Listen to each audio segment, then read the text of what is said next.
പ്രിയപ്പെട്ടവരെ, നിങ്ങൾ അറിഞ്ഞായിരുന്നോ? കൊൽക്കത്തയിൽ നടന്ന ആദ്യ മത്സരത്തിൽ ഇന്ത്യ ജയിച്ചത് വെറും ഭാഗ്യം കൊണ്ട് മാത്രം.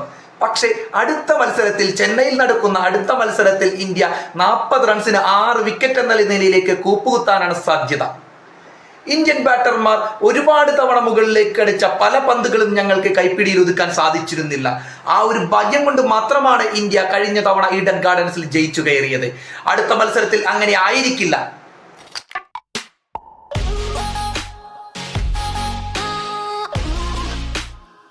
അപ്പോ ചങ്ങാതിമാരെ, സീക്ക് സ്പോർട്സിന്റെ ഒരു പുതിയ വീഡിയോയിലേക്ക് നിങ്ങൾക്ക് സ്വാഗതം. പതിവ് പോലെ തെറ്റുകളും കുറവുകളും ഉണ്ടാകാം. കഴിയുമെങ്കിൽ നിങ്ങൾക്ക് ഒരു സബ്സ്ക്രിപ്ഷൻ ഇട്ടേക്കുക. ഇംഗ്ലണ്ടിനെതിരായ ആദ്യ T20യിൽ ഇന്ത്യ 7 വിക്കറ്റിന്റെ ആധികാരിക ജയം നേടിയെങ്കിലും അതൊക്കെ ഇന്ത്യൻ ബാറ്റർമാരുടെ ഭാഗ്യം കൊണ്ട് സംഭവിച്ചതാണെന്ന് ഇംഗ്ലണ്ട് പേസർ ജെഫ്രോ ആർച്ചർ. കൊൽക്കത്തയിലെ ഈഡൻ ഗാർഡനിൽ ബൗളിങ്ങിന് അനുകൂലമായ കാലാവസ്ഥയായിരുന്നു. താനും മറ്റു ഇംഗ്ലണ്ട് ബൗളർമാരും മികച്ച രീതിയിലാണ് പന്തെറിഞ്ഞത്. എന്നാൽ ഇന്ത്യൻ ബാറ്റർമാർ അതീവ ഭാഗ്യവാന്മാരായിരുന്നു.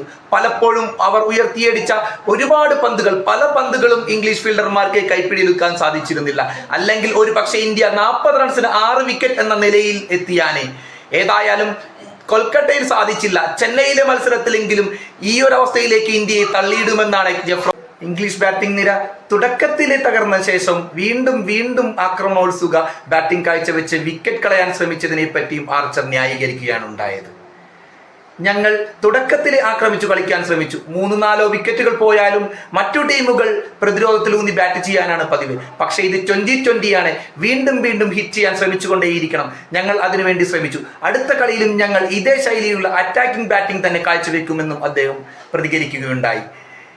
മത്സരത്തിൽ ആദ്യ ഓവറിൽ ജെഫ്രോ ആർച്ചർ 1 റൺസേ വിട്ടുകൊടുത്തുള്ളൂ. എന്നാൽ 2ാം ഓവറിൽ അറ്റ്കിൻസണെതിരെ സഞ്ജു സാംസൺ 22 റൺസ് അടിച്ച് മത്സരത്തിലെ സമ്മർദ്ദം ഒഴിവാക്കി. ജെഫ്രോ ആർച്ചറിന്റെ 2ാമത്തെ ഓവറിലാകട്ടെ അഭിഷേക് ശർമ്മ ഒരു 6-ഉം ഒരു 4-ഉം ഉൾപ്പെടെ 11 റൺസ് നേടുകയുണ്ടായി.